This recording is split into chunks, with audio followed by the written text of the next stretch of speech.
Welcome back my friends. আজ আমরা শিখে নেব ডেইলি স্পোকেন ইউজেসের কিছু নিত্য প্রয়োজনীয় বাক্য।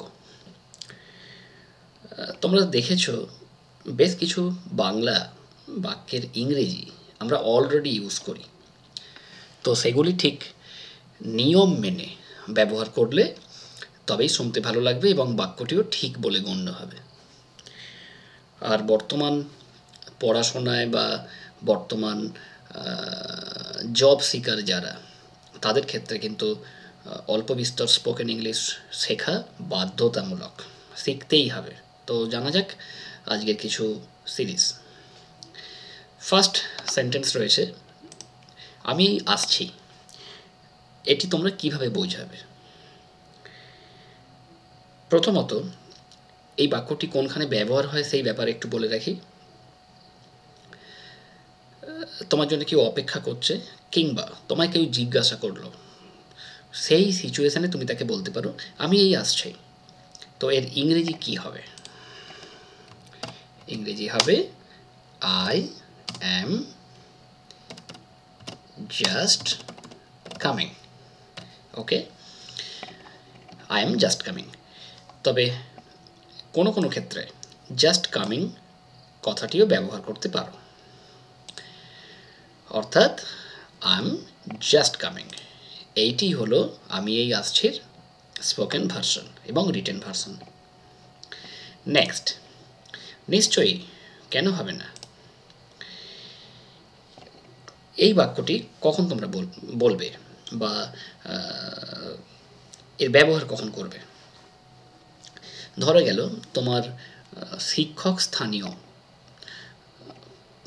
কেউ তোমায় এমন ছোট কোনো একটি জিনিস তোমায় রিকোয়েস্ট করেছে যা তুমি তার জন্য করতে পারবে।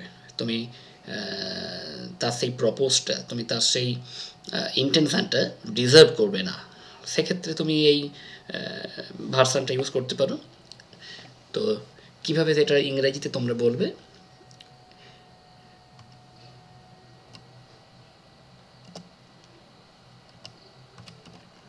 Sure, why not? অর্থাৎ নিশ্চয়ই, কেন হবে না, এই কথাটির ইংরেজি বলবে যখন, তখন হবে sure, why not? Next sentence, থাক থাক, যথেষ্ট হয়েছে। মাত্র একটি ওয়ার্ডে এইটির স্পোকেন বলা যেতে পারে। অর্থাৎ যখন তোমরা পরীক্ষায় কিংবা কোনো ইন্টারভিউতে কিংবা কোনো কনভারসেশনে কোনো কিছুর উত্তর দিচ্ছ, হয়তো উত্তর কমপ্লিট হয়ে গেছে, তারপরেও তুমি এক্সট্রা কিছু বলতে চলেছ, তখন এই থাক থাক যথেষ্ট হয়েছে ইংরেজিটা বলতে লাগে, সেই ওয়ার্ডটি হলো এনাফ। একটি ওয়ার্ড চারটি বাংলা শব্দের ক্ষেত্রে সিলেক্টেড, থাক থাক যথেষ্ট হয়েছে, এর ইংরেজিটাই হলো এনাফ। ওকে, নেক্সট, বলার কিছু নেই। প্রথমত এই বাক্যটি একটু স্যাড টাইপ সেন্টেন্স, একটু সরিনেস আছে এই বাক্যটির মধ্যে। এটি কখন ইউজ করবে তোমরা? ধরো তুমি কোনো বন্ধুকে কোনো একটি স্থানে আসার জন্যে তাকে তুমি জানিয়েছো, কেননা অনেকদিন পর তোমাদের সাক্ষাৎ হবে। তো কোনো কারণে সেই বন্ধুটি তোমাকে বাই টেলিফোন কল জানাচ্ছে যে আজ সে আসতে পারবে না। এই কথাটি শোনার পর যা রিয়াকশান হবে তোমার, সেটি হলো বলার কিছু নেই, যার ইংরেজি nothing to say. Okay, nothing to say. আরও অন্যান্য জায়গায় এই কথাটি ব্যবহার করা যায়, যেমন ধরো তোমার ভাই পরীক্ষার রেজাল্ট আউট হয়েছে এবং তোমার ভাই নাম্বার পেয়েছে। তো তুমি তাকে সারা বছর গাইড করেছো, বিভিন্ন রকম অ্যাডভাইস দিয়েছো, তোমার আশানুরূপ নাম্বার ভাই পায়নি। সেক্ষেত্রেও তুমি তাকে বলতে পারো তোকে বলার কিছু নেই, নাথিং টু সে ইউ, সেক্ষেত্রে ইউ প্রোনাউন যোগ করে দিতে হবে। নাম্বার 5, কনকনে ঠান্ডা। ইটস অ্যামাজিং সেন্টেন্স, কনকনে ঠান্ডা। কীভাবে বোঝাবে?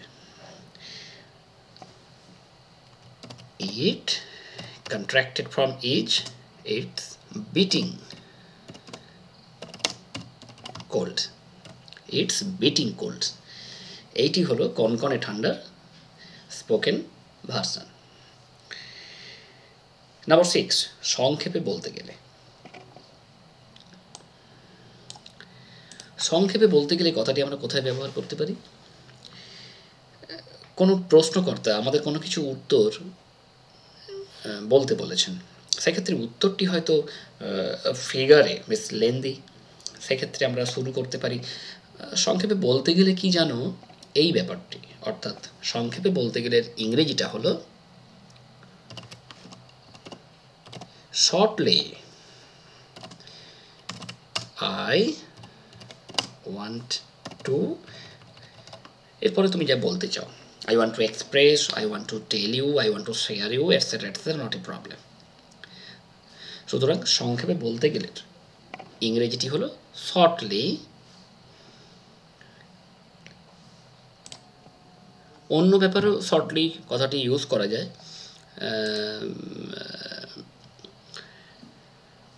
যেমন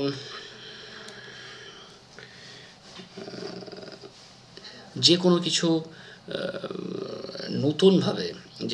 নতুনভাবে ডিসকাস করতে গেলে পুরো ব্যাপারটি পুনরায় না বলে শর্টলি কথাটি বলে ইউজ করা যেতে পারে। ওকে, নেক্সট, যেভাবেই হোক। তো যেভাবেই হোক কথাটি আমরা কোথায় ব্যবহার করব না, যখন খুব প্রয়োজনীয় কোনো কিছু কাজ বা কোনো কথা বা কোনো কিছু দেওয়ার ব্যাপার থাকে কোনো কাউকে, সেই সমস্ত জায়গায় আমরা মুখে বলে ফেলি যেভাবেই হোক আমি যাব। এই বাক্যটি বলা যায় যেভাবেই হোক।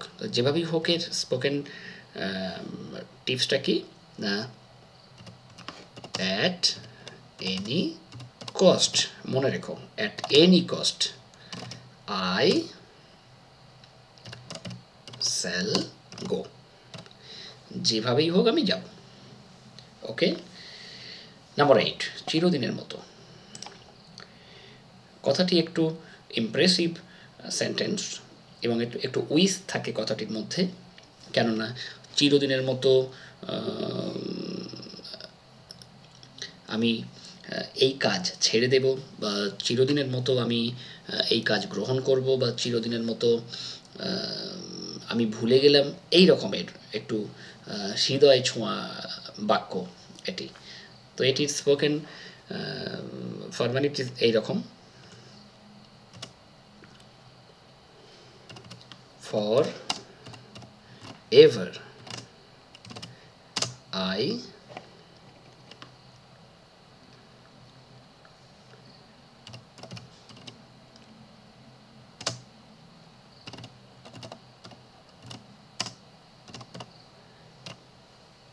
remember you, forever I shall remember you. Okay, number 9, চট করে। খুব প্রচলিত এই শব্দটি চট করে, অর্থাৎ চট করে টাস্কটা করে ফেলো, চট করে বেরিয়ে পড়ো, এইরকম বাক্য আমরা ইংরেজিতে কিভাবে বোঝাবো?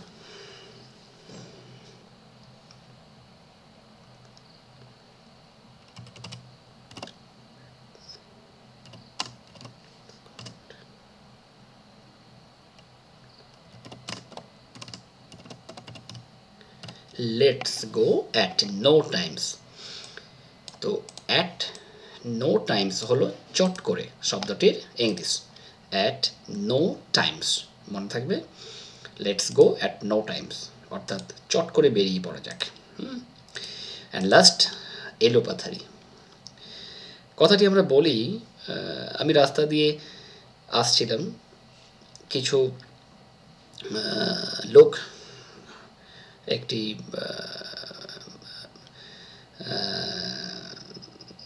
কি বলবো, কিছু লোক একজনকে এলোপাথারি মারছিল, এরকম একটা ব্যাপার। তো এই এলোপাথারি কথাটা ইংরেজিতে বোঝাবো কি করে?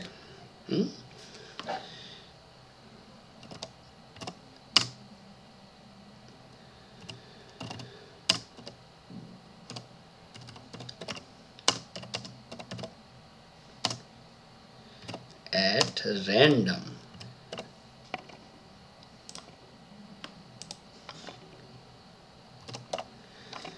At random.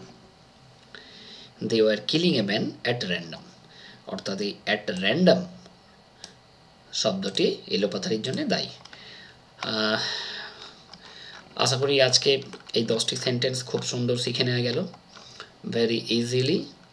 বাংলায় স্পোকেন ইংলিশ টিপস এবং তার কিছু ক্রাইটেরিয়া জানা গেল। আগামী ভিডিওয়ে আবার এই রকম স্পোকেন সিরিজ নিয়ে আসব। এগুলো মুখস্থ করে নাও, নিত্য প্রয়োজনীয় বাক্য হিসেবে খুব প্রচলিত এগুলি। বারে বারে ভিডিওটি দেখো। পরের ভিডিও নিয়ে আসছি, ততক্ষণ পর্যন্ত thank you and bye by.